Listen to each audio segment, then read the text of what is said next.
வணக்கங்க. இன்னைக்கு ரொம்ப ஹெல்த்தியான லட்டு ரெசிபி ஒன்று பார்க்க போறோம். இதுல இரும்பு சத்து, கால்சியம், புரோட்டீன் எல்லா சத்துக்களும் அடங்கி இருக்கு. இந்த லட்டு குழந்தைகளுக்கு ரொம்ப ஏற்ற ஸ்நாக்ஸா இருக்கும்.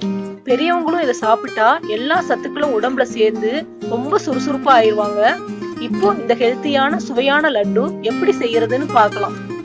அதை பார்க்கறதுக்கு முன்னாடி நம்ம சேனலை சப்ஸ்கிரைப் பண்ணாதவங்க சப்ஸ்கிரைப் பண்ணிக்கோங்க. கூடவே பக்கத்துல இருக்கிற பெல் பட்டனை பிரஸ் பண்ணிக்கோங்க. வாங்க இப்போ லட்டு எப்படி செய்யறதுன்னு பார்க்கலாம். ஒரு வாணலியில 1 டம்ளர் கருப்பு எள் எடுத்துக்கோங்க.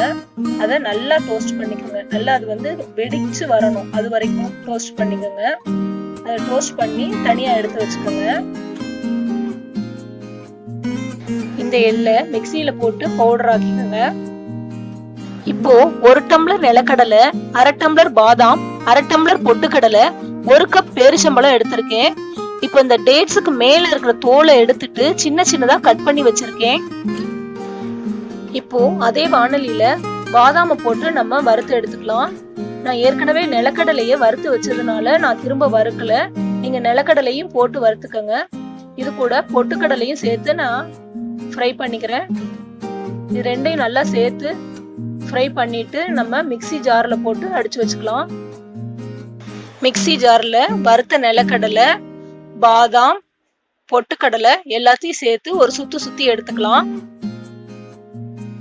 இது கூட நம்ம கட் பண்ணி வச்சிருக்கிற பேரிச்சம்பழத்தையும் சேர்த்து ஒரு தடவை அடிச்சுக்கணும். இப்போ நம்ம அரைச்சு வச்சிருக்கிறத ஒரு பாத்திரத்துல மாத்திக்கலாம். நல்லா கையால ஊத்து விட்டுருங்க. இது கூட நம்ம ஏற்கனவே அரைச்சு வச்சிருக்கிற கருப்பு எள் அதையும் நம்ம ஆட் பண்ணிக்கலாம்.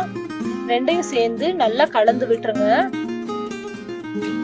நல்லா கட்டி இல்லாம கலந்து விட்டுருங்க.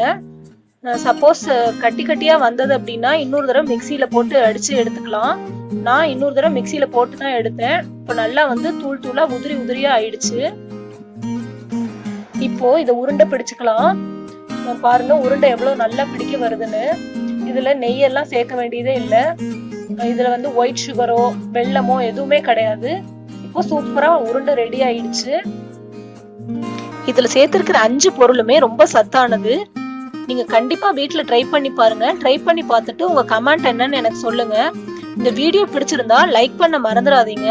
இது வரைக்கும் நம்ம சேனலை சப்ஸ்கிரைப் பண்ணாதவங்க சப்ஸ்கிரைப் பண்ணிக்கோங்க. தேங்க்யூ.